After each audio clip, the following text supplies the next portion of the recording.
oluyor. Şurada ortalım akşam oldu. Ah. Çekememiştim ya aylardır. Çektim yani. Ah, böyle oluyor işte.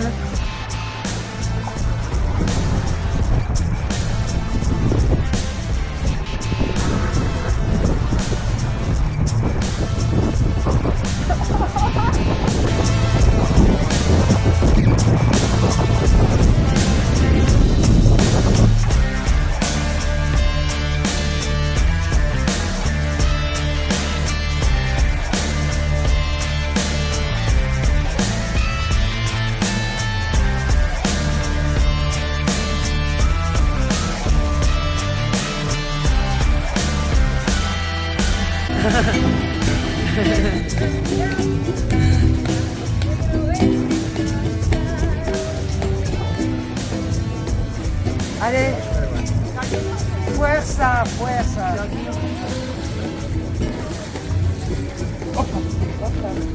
Tut Özkan.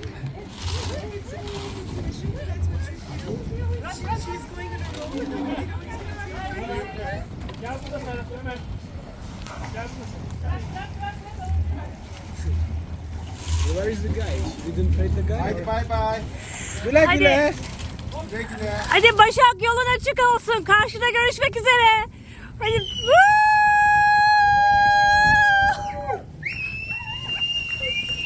Bravo. Önde bak önde. Halat suda halat suda. Tamam tamam, panikletmeyin, o yapacak. Hadi bay bay. Selametle.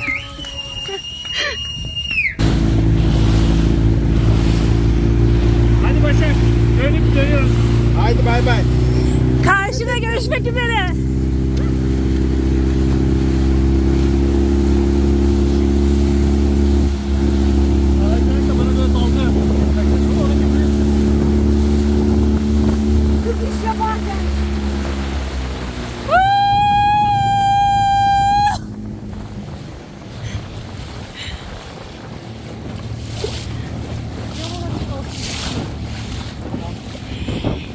Ömer.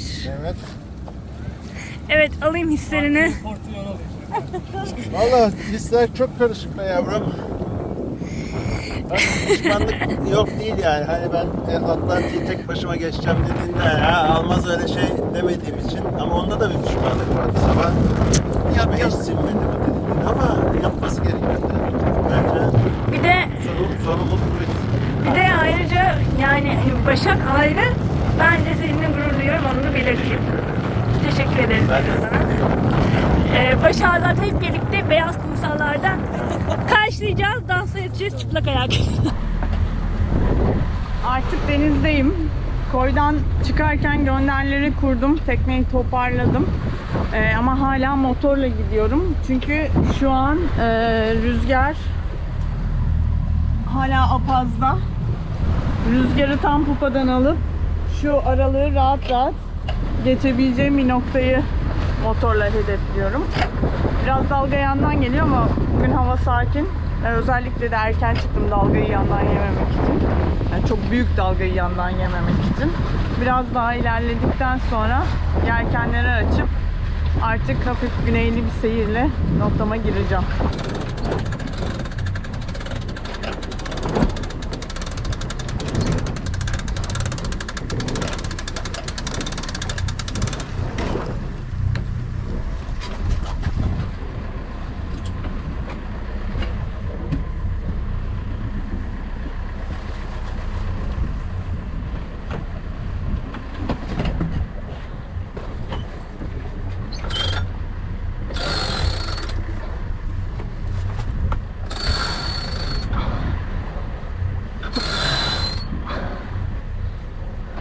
Teknede durum şu an stabil. Rüzgar dümenini de kurdum. Hava biraz düşük. Hava düşük olduğu için biraz tutmakta zorlanıyor. Şöyle bir tık bir knot artsa hava, o da kendine geliyor. Dolayısıyla artık motoru kapama vakti geldi.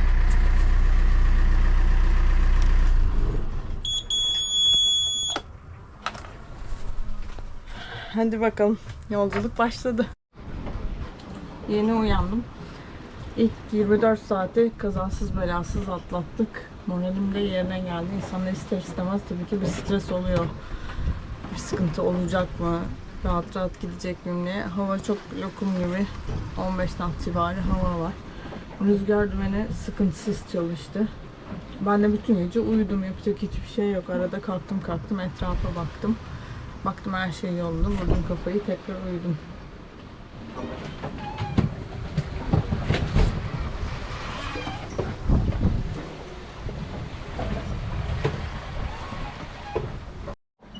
Dün akşam Cincinnati'de su yoktu ama sabah kalktığımda artık yavaş yavaş su yapmaya başlamıştı.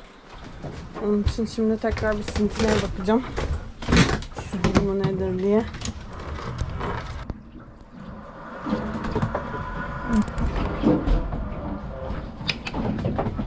Su var ama hala az. Bunu takip etmek lazım.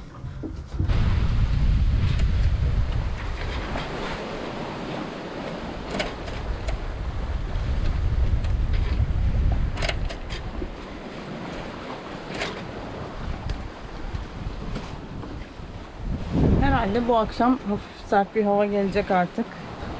Lokum gibi bir havada yapıyorum 2 gündür seyri. Çok şanslıyım. Tek başıma Atlantik'e çıktım ve 2 gündür tekneye oturtmama izin verecek. Beni de sakinleştirecek kadar güzel bir hava ve güzel bir deniz var. Dalgalar hafiften büyümeye başladığına göre o beklediğimiz hava yaklaşıyor. Bizim var. Tembelliği iyice ele aldım.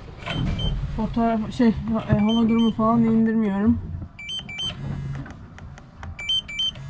Direkt sağa sola yazıyorum ve işte Suat Kaptan'dan hava durumu. Yarın itibariyle belki bu geceden 20 knot görürsün. Salı veya çarşambaya kadar biraz daha güneyli rota iyi olur. Okey. Şimdi biraz böyle gitmeye devam edeceğiz. Zaten güneyli gitmek için çok da bir opsiyonum yok yani. 10 derece, bilemedik 20 derecelik bir opsiyonum var.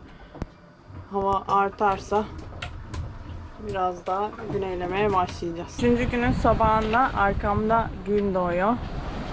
Galiba ilk defa bu sabah huzurlu uyandım. Dün hava biraz arttı. Arada camadan vurdum, açtım, camadan vurdum, açtım. Biraz da rahat rahat kendimi uyutmak ve uyurken başıma bir şeyler gelmesin diye yelkenler küçük, daha yavaş seyir yaptım. Şimdi hava bulutlu. Biraz güneş doğduktan sonra havanın oturmasını bekleyip biraz daha yelken açabilirim. Biraz da kendime bakacağım. Yemek konusunda motivasyonum çok düşük. Güzel bir kahvaltı yapmaya çalışacağım. Dalgalar hala karışık geliyor. Herhalde çarşambadan sonra benim için gerçek rota başlayacak. Dalgalar arkama geçecek ve rüzgar doğuya dönecek. Bu şimdiye kadar geldiğim rota. Güneye inmeye çalışıyorum. Hala 15. enlem içerisindeyim. Gideceğim yer 14-26. Hava doğuya dönünceye kadar ben böyle güneye inmeye devam edeceğim. Hava doğuya dönünce de batıya yöneleceğim. Okyanusta güzel bir sabah.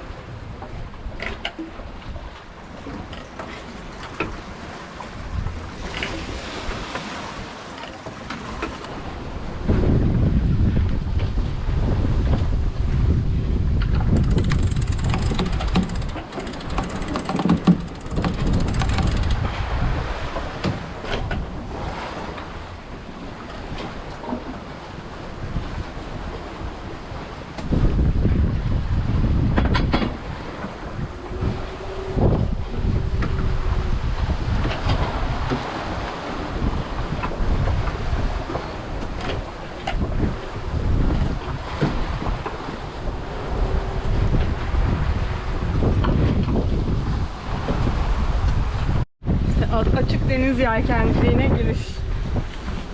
Yazık ya. Yavrum. Çok olmuş bu geleli.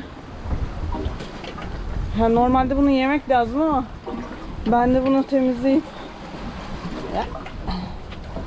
pişirecek şey yok yani, enerji. Onun için geldiği yere geri gönderiyoruz. Rüzgar beni 3 gündür çok iyi gidiyordu ama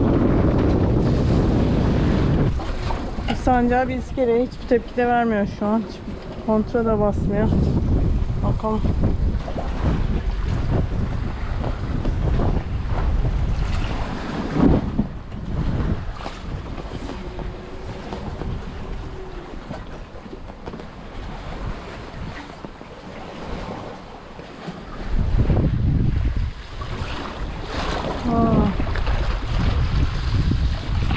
Şeyi kalkmış.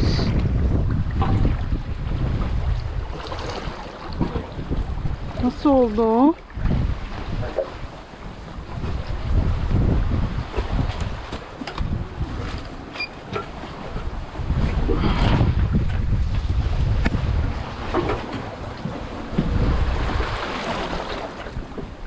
Bu şeylerden oldu herhalde.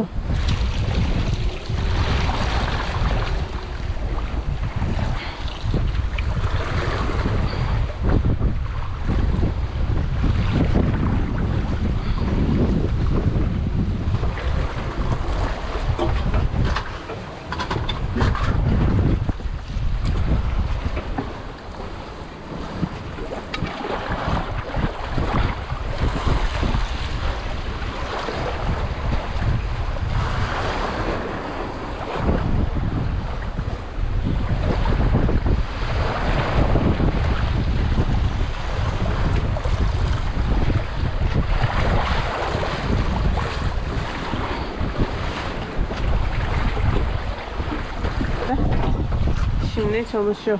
3 gündür aklımda sadece ulaşmak, karşıya geçmek, işte ne zaman orada olacağım, teknenin performansı nasıl, daha iyi götürebilir miyim vesaire gibi düşünceler var. Bunları kafamdan temizleyip ana odaklanmaya çalışıyorum ama şu an için zor. Daha uzun bir mesafe var ve bu uzun mesafede işte başıma böyle saçma sapan şeylerden daha ne kadarı gelecek. İşte rüzgar dümenini en azından otopilotla değiştirebileceğim bir noktaya ne kadar zamanda ulaşacağım. Hep bunları düşünüyorum. Sevinçsiz. Hala yine yağmurdu. Herhalde denizdeki o garip şeyler çarptığı için oluyor.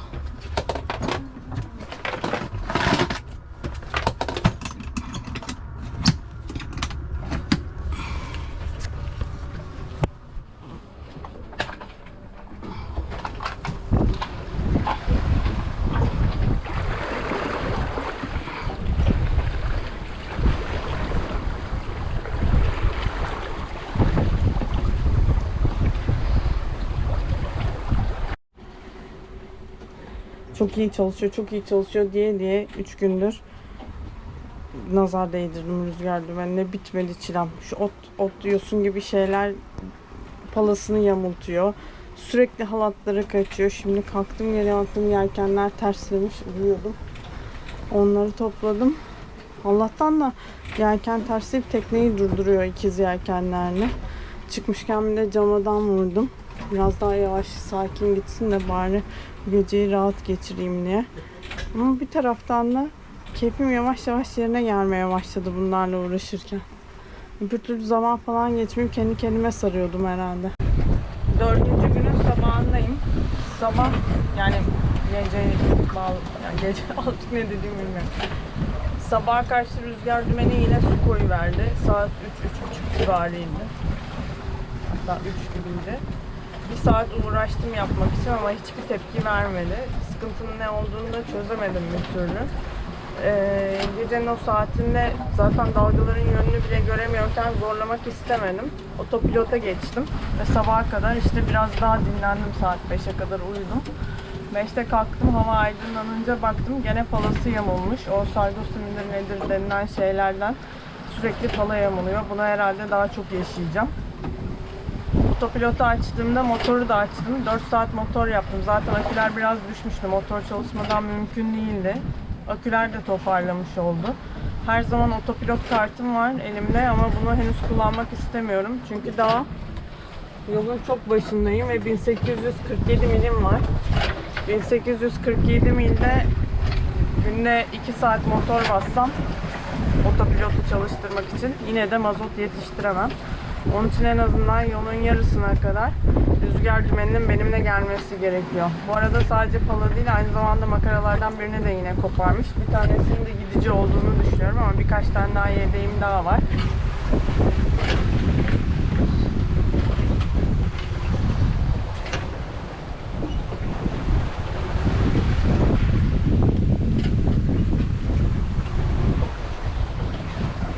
Maşallah kızıma.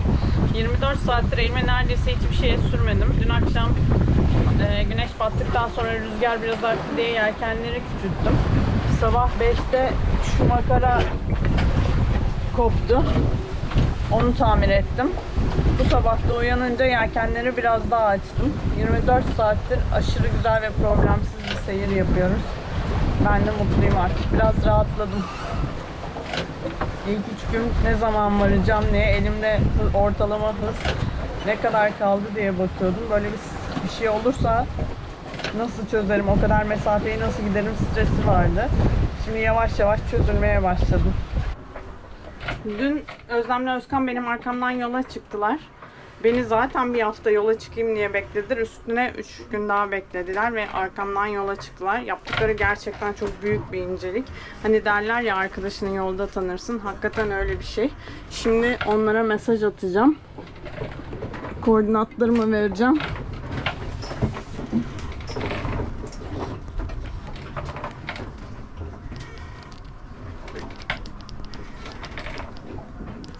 Ki beni merak etmesinler. Sonra da annemi arayacağım. Annem açmadı. Babamı deneyelim o zaman. Babam da açmadı.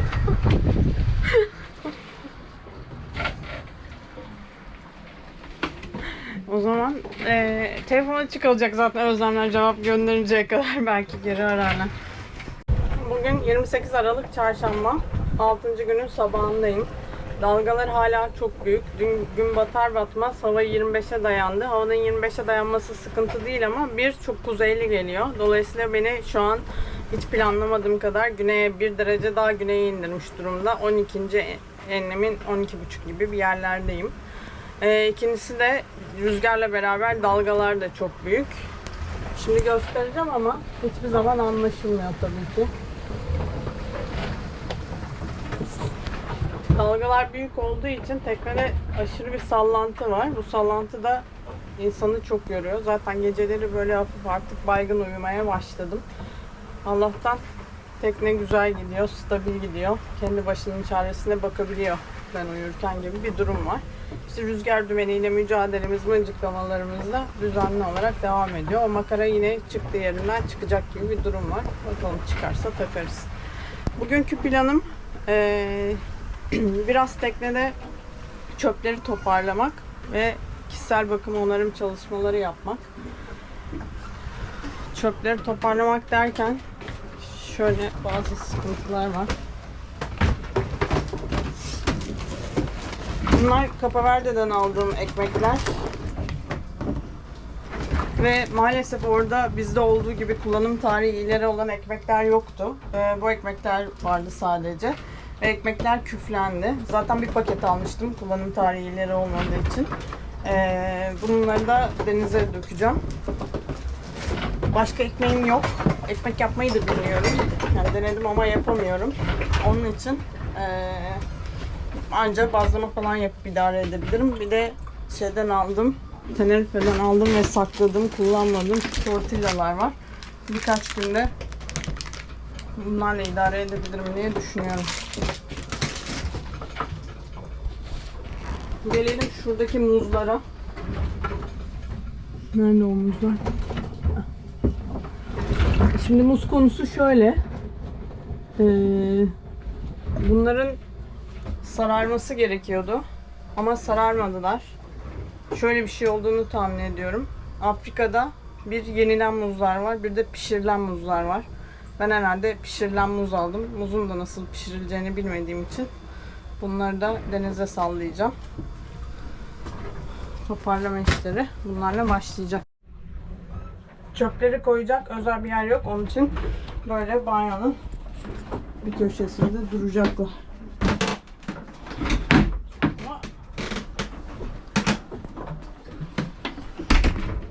Kaç gündür olmamıştı.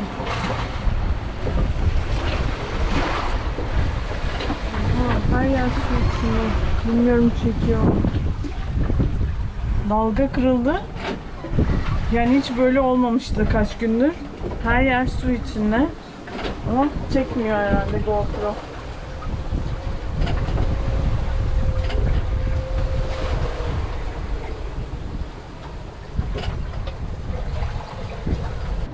Bu gece 4. kere rüzgar dümeninin palasını düzeltmeye gidiyorum. Yani hiç uyku uyutmadı, hiçbir şey yapmadı. Atlantik'e yelken yapmaya mı çıktım ben, rüzgar dümenini tamir etmeye mi çıktım? Yani hiçbir şey anlamadım. Zaten çıktığımdan beri tek stres rüzgar dümeni çalışacak mı, çalışmayacak mı, çalışacak mı, çalışmayacak mı?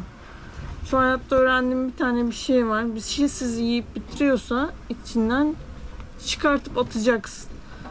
Yani yok işte bunu alamadık daha iyisini bilmem ne, yok çıkartacaksın, atacaksın. Gerçekten sonuna kadar bitiriyor insanı. Tam dümeni hallettim. İçeri girdim. O yağmur squall'ları başladı. Şimdi hiçbir şey gözükmüyor tabii ki kamerada. Üst kapıyı da kapatmak zorunda kaldım. Çünkü bayağı içeri su giriyor. Dışarıda rüzgar göstergesi bağırıyor. Rüzgar 25'in üzerine çıktı, 25'in üzerine çıktı diye. Halbuki düştü ama onu da kapatamıyorum şimdi, çok yağmur yağıyor dışarıda diye. Bas bas bağırıyor. Gerçekten süper bir gece değil mi?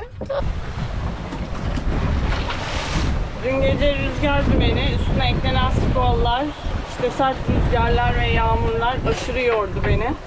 Sabaha karşı anca yatabildim. Biraz toparladım kendimi. Şimdi kalktım. Dalgalar bir tık daha küçük. Yani 3 değil de 2,5 metre. Onu fırsat bilip dümeni işte biraz batıya kırmaya çalıştım ama gözüm hep rüzgar dümeninde. Çünkü böyle yapınca biraz daha zorlanıyor. Şimdi bir test yapıyorum. Dün yaptığım 100 milin 55 milini rotada yapmışım. Geri kalan 45 mili güneye doğru çöp olmuş. Hani bugün en azından daha yavaş gideyim ama rotaya doğru gideyim, biraz da rüzgar dümenini zorlayayım diye bir çaba içerisindeyim. Bakalım başarılı bir sonuç verecek mi?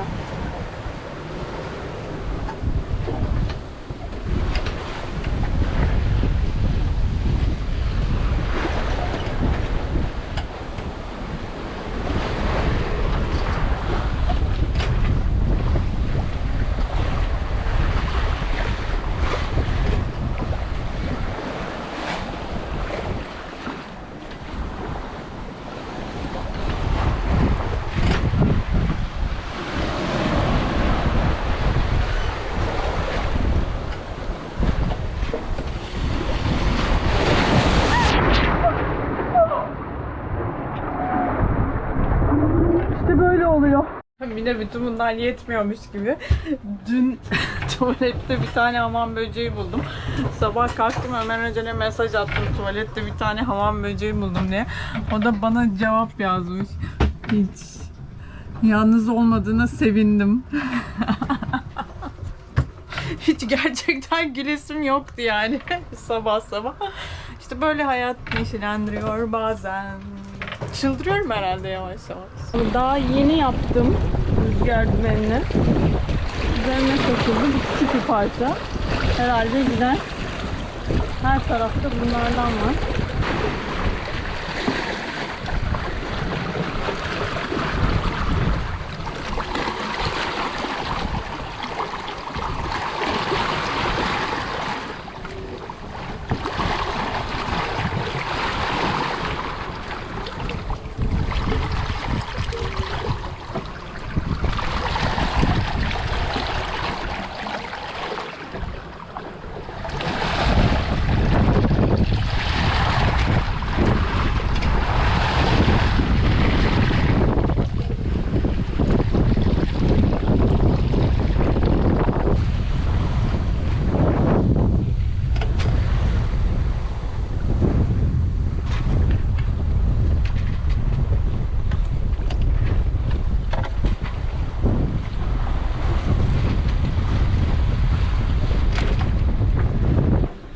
gece itibariyle denizdeki bir haftam doluyor.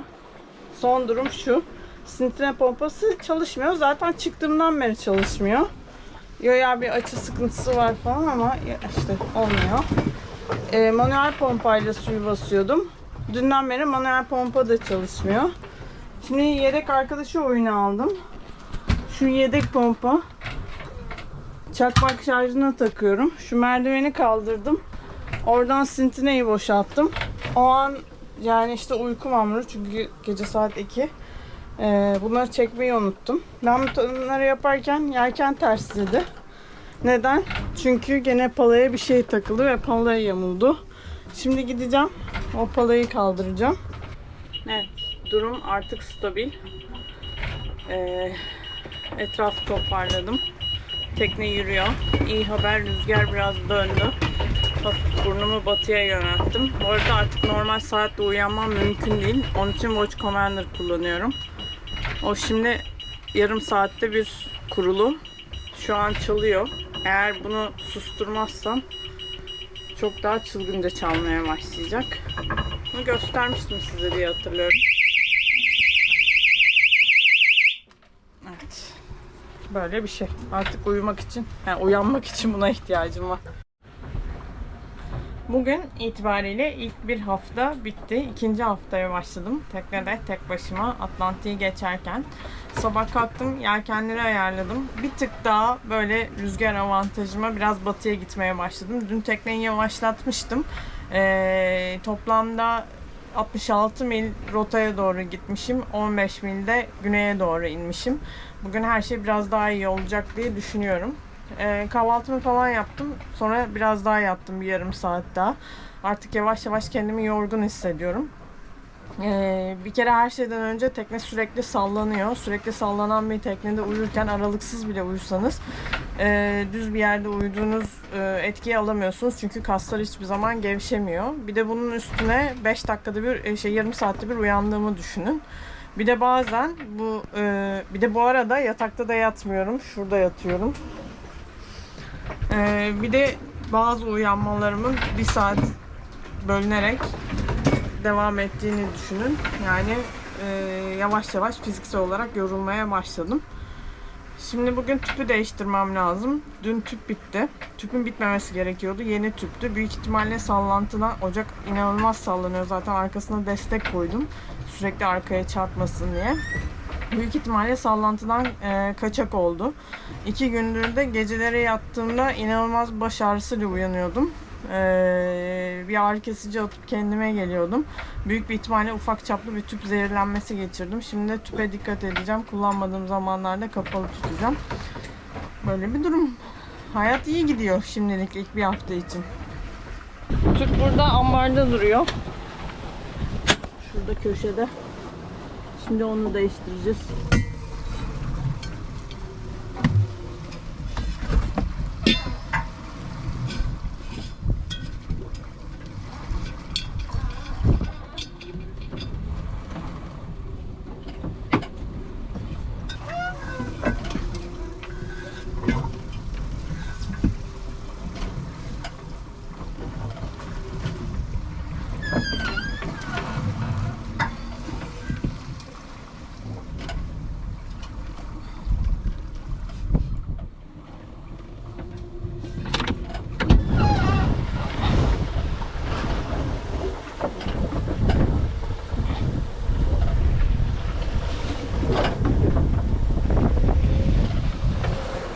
Her şey görünüyor.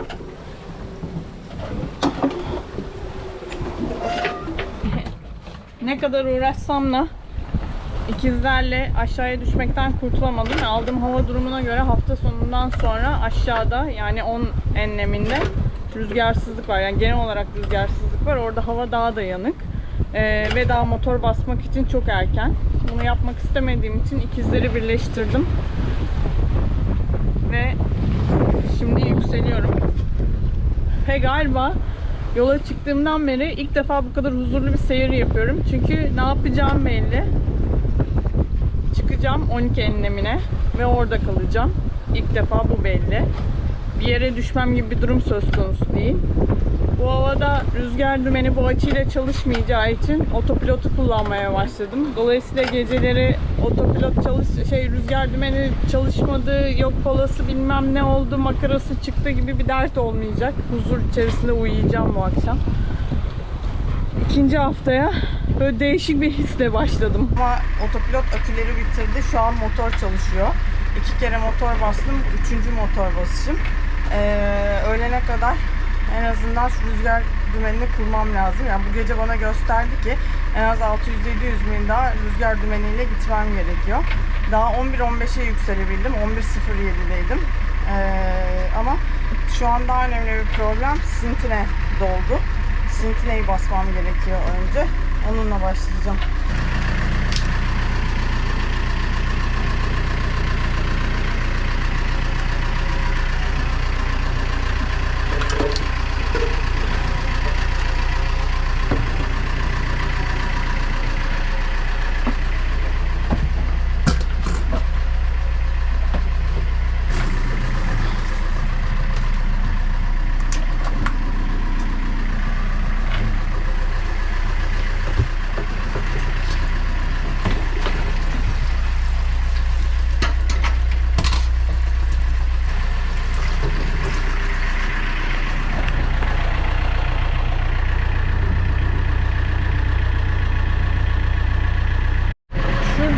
Bizim tuzlu su pompamız var. Bulaşık yıkamak için denizden su çektiğimiz şu pompa.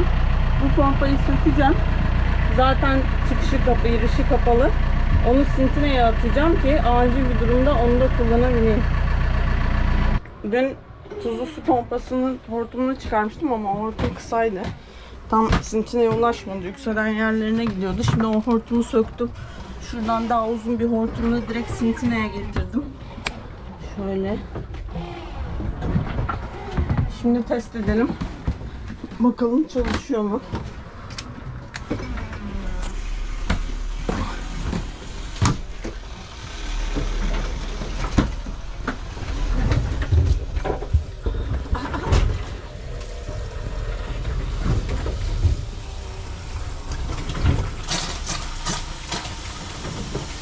Süper.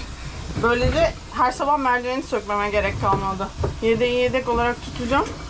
Sintineyi basmak için bunu kullanacağım. Ay şahane. Ve teknede isyan vardı. Kim dümen tutacak isyanı. Ben bütün gün dümen tuttuktan sonra biraz otopilota verdim. Ama otopilot da çok iyi tutmadı akşam. Sonra dedim ki bence rüzgar dümeni bunu başarabilir. Hani bunca yolu beraber geldik. Neden otopilota geçtim? Ama olmadı. Rüzgar dümeni de beceremedi. En son ihale otopilota kaldı ama otopilotta aşırı yarım yamalak dümen tuttu ve bütün bunlara rağmen direkt Martinik üzerine hem de yükselerek gidiyorum. Bu sabah çok sinirlendim dün akşam. Dedim ki bu sabah kalkacağım. İlk iş ikizleri kuracağım ve bu dertten kurtulacağım. Ama bunu da yapmak istemiyorum çünkü rotam çok iyi. Bir gün daha en azından rüzgar varken, çünkü büyük ihtimalle yarın rüzgar düşecek. Rüzgar düşünce kesinlikle ikizlere geçmem gerekecek. En azından bir gün daha rüzgar varken bu rotadan faydalanayım, direkt Martinik'e gideyim diye düşünüyorum. Bakalım, şimdi kalktım, sintine boşalttım. Kahvaltı yaptım, tekneyi toparladım. Şöyle bir enerji geldi biraz. Duruma göre karar vereceğim.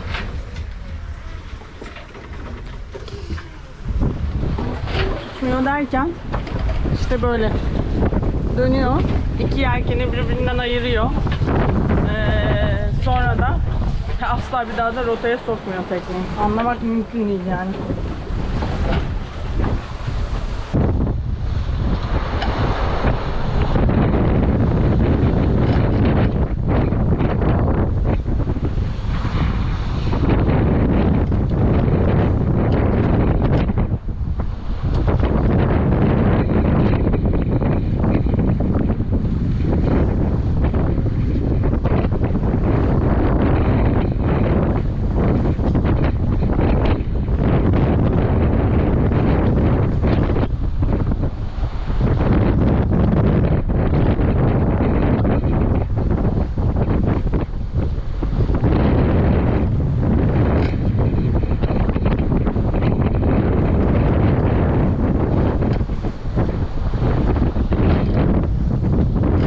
Günün sabahındayız.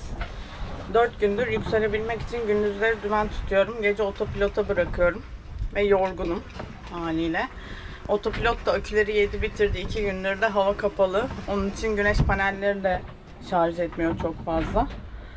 Ve benim de öyle pek artık dümen tutacak halim kalmadı. Hani 3 gün daha tutacağım sonra bitecek desem dayanayım 3 gün daha ama yani ne zaman biteceğini bilmiyoruz. Daha hala 1200 mil var. Onun için bir şekilde rüzgar dümenini devreye sokmam gerekiyor. Hazır şu an tekne oturmuş ve çok yavaşken bunu bir deneyeyim diyorum.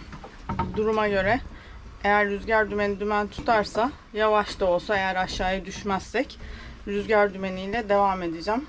Bugün zaten hiç dümen tutulacak bir gün değilmiş. Dışarıya bakın, yağmur yağmaya başladı. Rüzgar arttı.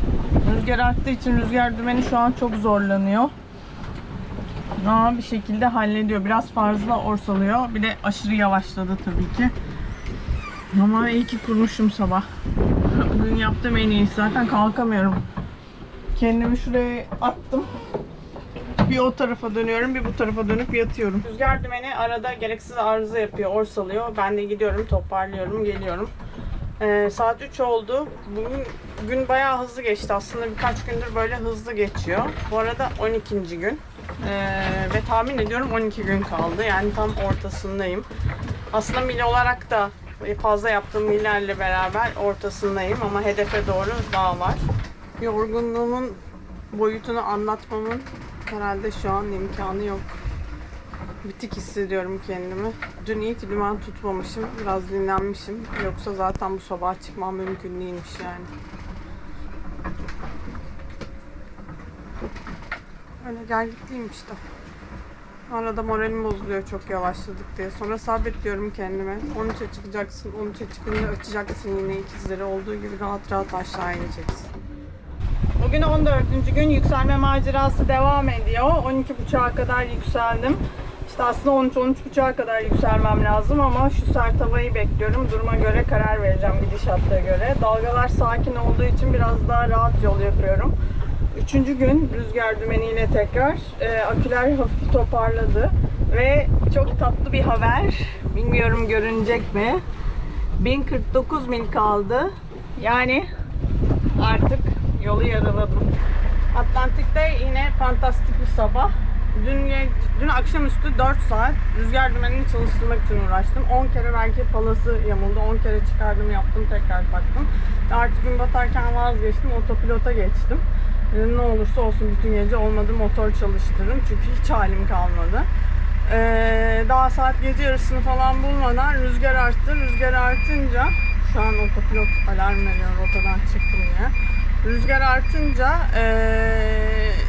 çok kafayı açtığında dalgaya göre yelkenleri birbirinden ayırıyor diye filoğa geçtim. Gerçekten şahane bir kararmış. Şu an 25 falan esiyor. Dalgalar yine 3 metre. Otopilot da dümen tutmakta çok zorlanıyor. Şu kadarcık bir yelkenle gidiyorum.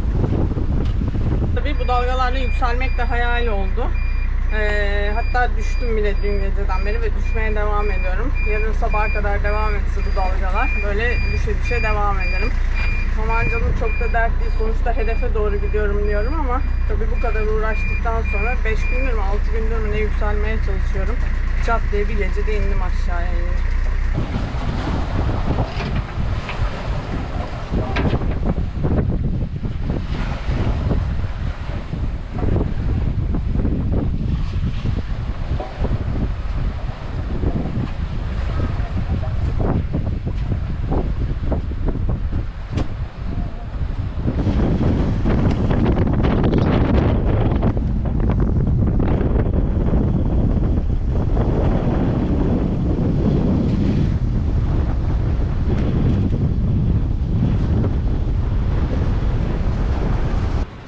Bir hafta süren yükselme macerası bugün bitti. 13.30'a çıktım. Öğlene kadar havanın sakinleşmesini bekledim ama hava sakinleşmedi.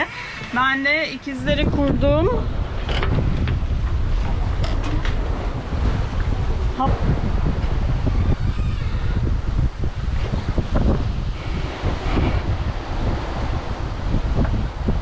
Hızı da genel olarak 4'ün altında tutmaya çalışıyorum ki bu büyük dalgalarda bir şeyleri kırmayalım.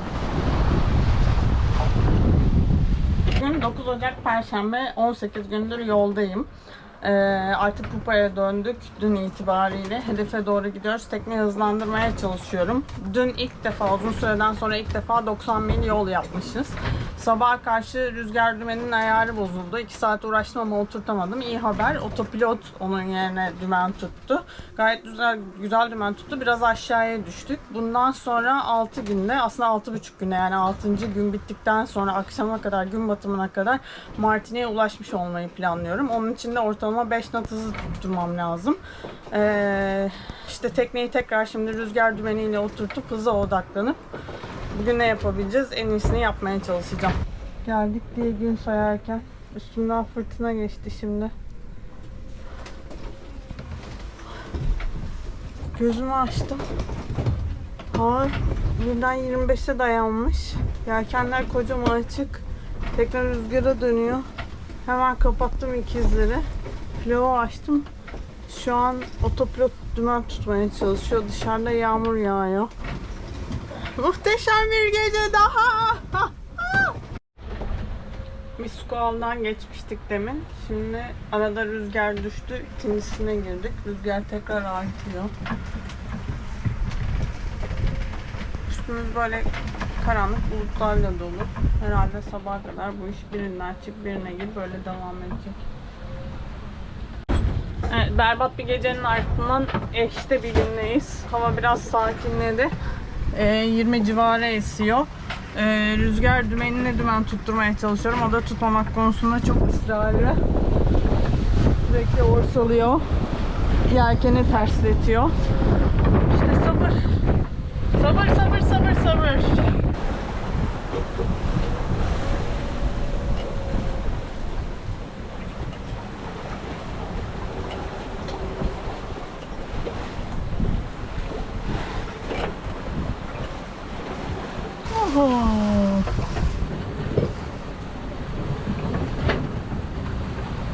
Bakalım tutabilecek mi?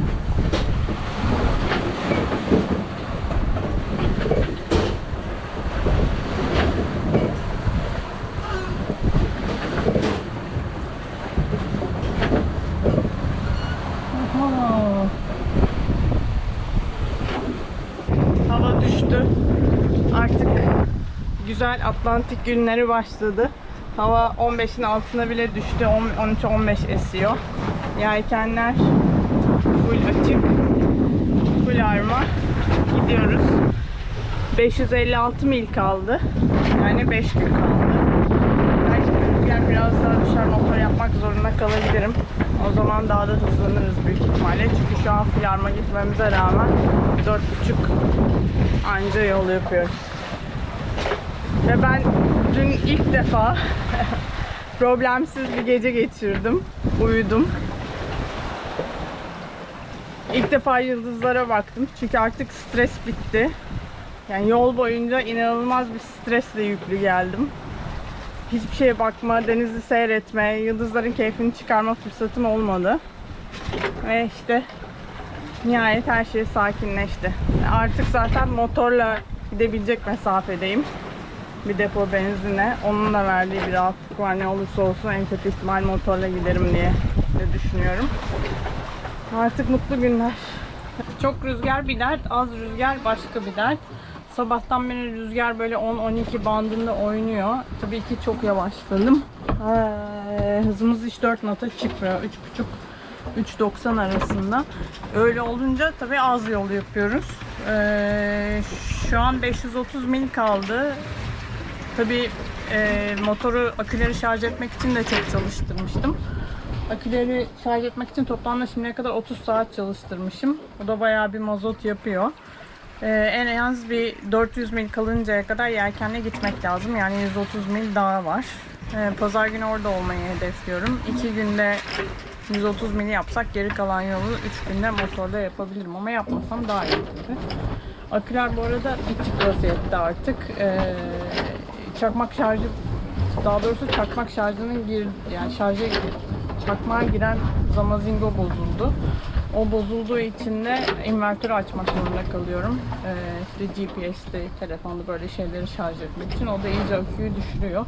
Ama ısrarla motor basmak da istemiyorum. Ne kadar çok boşa motor basarsam yol yapacağım mazottan o kadar yiyeceğim çünkü.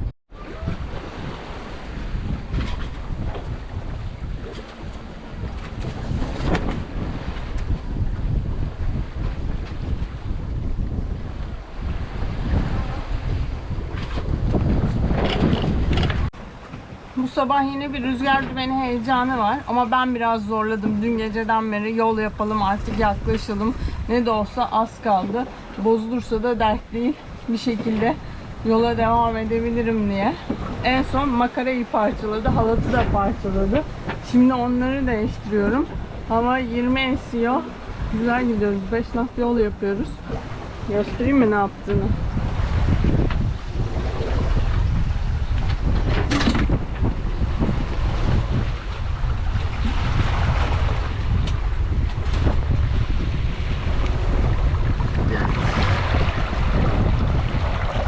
Makarayı da parçalamış. Halatı da parçalamış. Neyse bence çok iyi dayandı yani. 3 haftadır çalışıyor. İlk 4 gün, ne 4 günü? Bir hafta. Aklım çıkmıştı bu rüzgar dümenine bir şey olacak da yapamayacağım diye. Şimdi gecede 4 kere bir şey oluyor. 4 kere kalkıyorum, yapıyorum. Bazen kendime şaşırıyorum. Daha insan her şeye alışıyor yani. Şimdi halatlarını değiştirdim. Allah'tan her şeyin yedeğini hazırlamışım. Yani makaraların yedekleri var. Halatların bile kesilmiş hazır boylarda yedekleri vardı. Yoksa bu işin içinden çıkılmazmış. Bir rüzgar dümeni çilem varmış çekilecek şu hayatta ya. Onu da çektim ya. Tamamdır bu iş. Bundan sonra huzur. Bugün 14 Ocak. 23 gündür yoldayım. Ama artık günler çok bir şey ifade etmiyor. Hani ben saymıyorum bile kaçıncı gün. Demin çekerken şarj bitti. Çünkü artık hiçbir şeyin şarjı yok. İlk hafta çakmak şarjının girişine taktığımız USB bozulmuştu. O zamandan beri bir şeyleri şarj etmek için invertör çalıştırmak zorunda kalıyorum. İnvertör çalıştırınca tabii ki zaten bu bitik aküler, invertör kendisi de enerji çekiyor. Sıkıntı oluyor. Yani sürekli şarj edemiyorum aletleri şarjları bittikçe. Hepsine 10'ar-15'er dakika hakları var. 10'ar-15'er dakika şarj oluyorlar. Ben bir hafta kadar önce bugün varırım diye düşünüyordum. Bugün varamayacağımı kabullendim. Yarın da varamayacağım. Onu da dün kabullendim. Pazartesi öğleden sonraya kadar yolu var diye düşünüyorum. Ama şimdi başka bazı problemlerimiz var. Sabah Sintine'deki suya bakarken içinde hafif bir yağ fark ettim suyun. Çok hafif. Onun için Sintine'ye girip bakayım dedim. Şöyle görebileceğiniz gibi Sintine'ye buradan giriliyor. Oraya girebilmek için de içindeki bütün kutuları çıkarttım. Buraya serdim. Sintine'ye girdim. Sintine'de yağ ile ilgili sıkıntılı bir durum yok. Ama şanzıman ısınmış. Şimdi size göstereyim bu işler nasıl.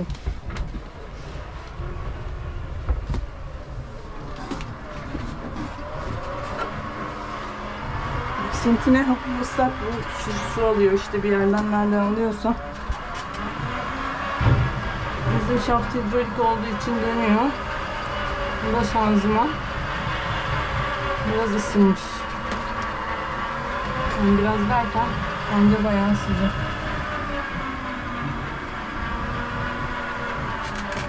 Duyduğum ses de tahmin ediyorum şu ses, metallici büyümesi, yansıması.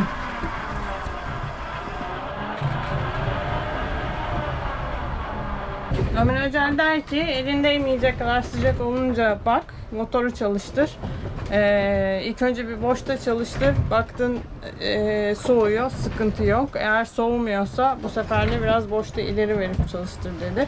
Motorla gidemiyorum çünkü 20 knot rüzgar var. Bu arada işler daha da çirkinleşmeye devam ediyor. Tuvalet bozuldu.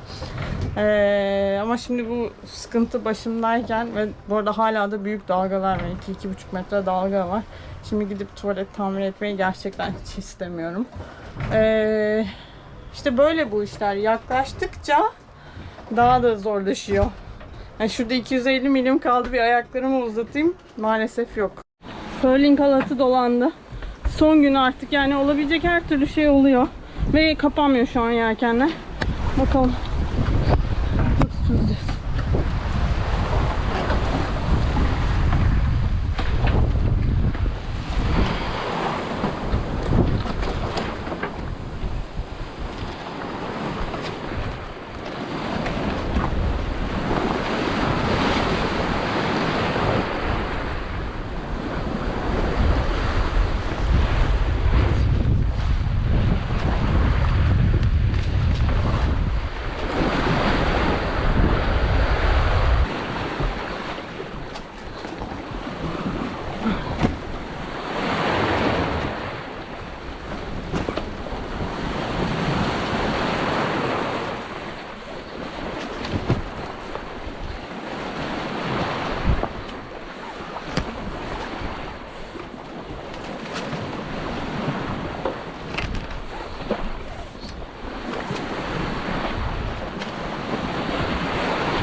Oldu mu?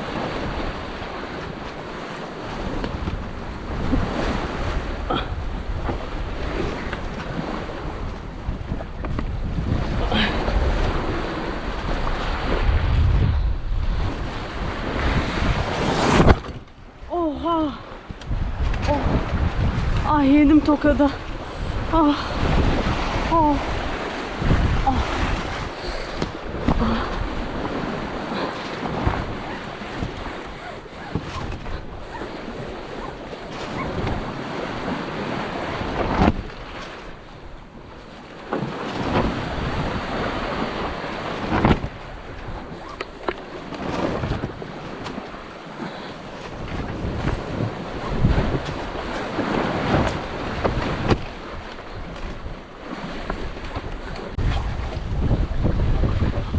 Hadi bakalım.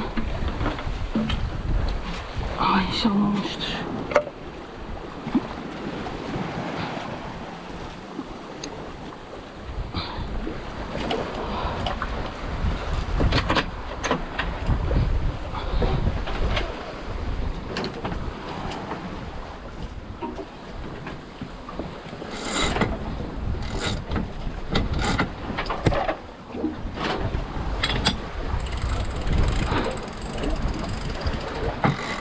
Oh, çok güzel.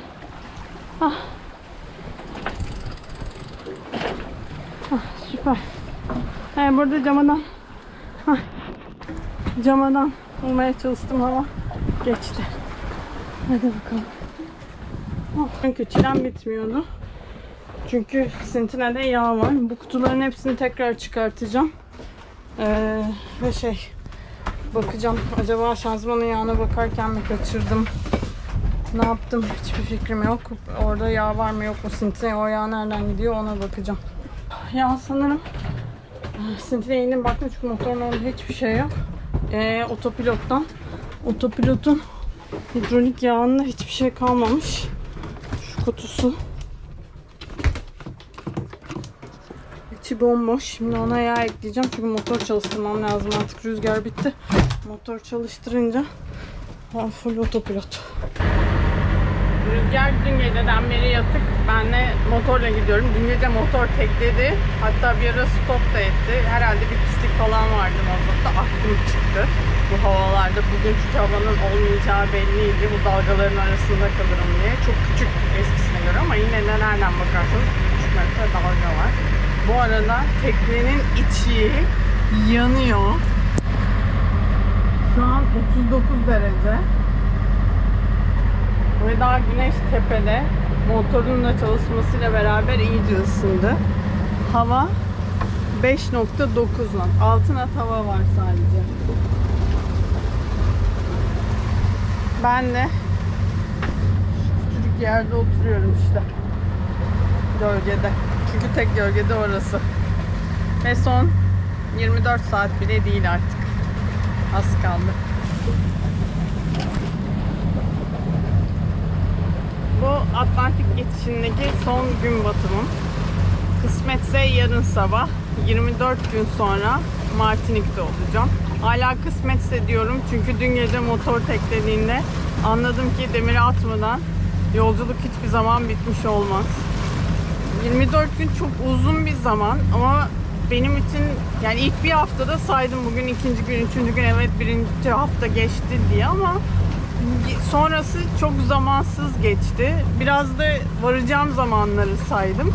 Ama çok enteresan bir duygu. Bugün artık telsizden bir şeyler duymaya da başladım. Ama mesela bir karaya yaklaştığım hissine hala konsantre olamıyorum.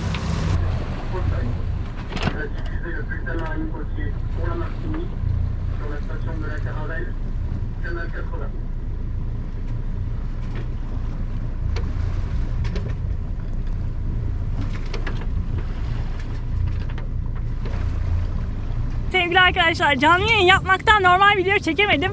Başak geldi sonunda. Başardı ya 25 gün sonra. Atlama kız. Evet Başak, tebrik ediyoruz. Konuşacağız zaten. Yani ben de heyecandan ne yapacağımı bilmiyorum. Ben artık canla devam edeceğim seyahate. Öyle mi? Sevişiyor musunuz? Sevişmedik daha ama umudumuz var. Anne seni çok özledim. Tam bir otursun Dener o. Hiç kıpırdatma. Beni tanımıyorsun ama tebrik ederim. Seni takip ediyorum. Gerçekten. İçimden maşallah. İçimden çok kızdım ama çok da gururlandım. Hepimiz öyle, hepimiz. Hepimiz öyle. Hem kızdık hem sevdik. Ay vallahi tutamıyorum kendimi, çok fena oldum. Ay kızım benim. Ay canım benim ya. Çok korktum Başak, çok korktum. Benim de çok korktuğum anlar oldu. Ne arıyordu, kulaklığı takmış. İyi böyle dursun şimdiki ya, bakalım. Buradayız nasıl olsa. Şu göbeği bir daha göreyim bakayım. Hesabını soracağım her kilonun. Yemedin mi kızım? Hiçbir şey yemedim ve inanamazsınız Ben ne dedim konserveleri açıp soğuk soğuk yemek zorunda kaldım birkaç gün. Allah'tan o köfteleri yapmışım. Nereden Ya, aklıma geldi 2,5 köfte kilo. yaptım bilmiyorum. Yediğim tek şey patatesli yumurta, pilav, cornflakes ve şey Aslında biz de pek farklı değiliz. o köfteler. O keki Allah'tan yapmışsın. Bozuluncaya kadar yedim, o kek bize de ağlayacaktım çok iyi bozulduğunda. geldi. Gerçekten ağlayacaktım bozulduğunda. Ya bir gün açtım konserveyi, nohut, zaten nohut sevmem, nohut konservesi iyi deyince bir de İspanyollar bizim gibi domatesi falan da yapmıyor. Çok değişik tadı. O konserveyi ölmemek için soğuk soğuk soğuk soğuk. Ay canım ya. Tamam devam et.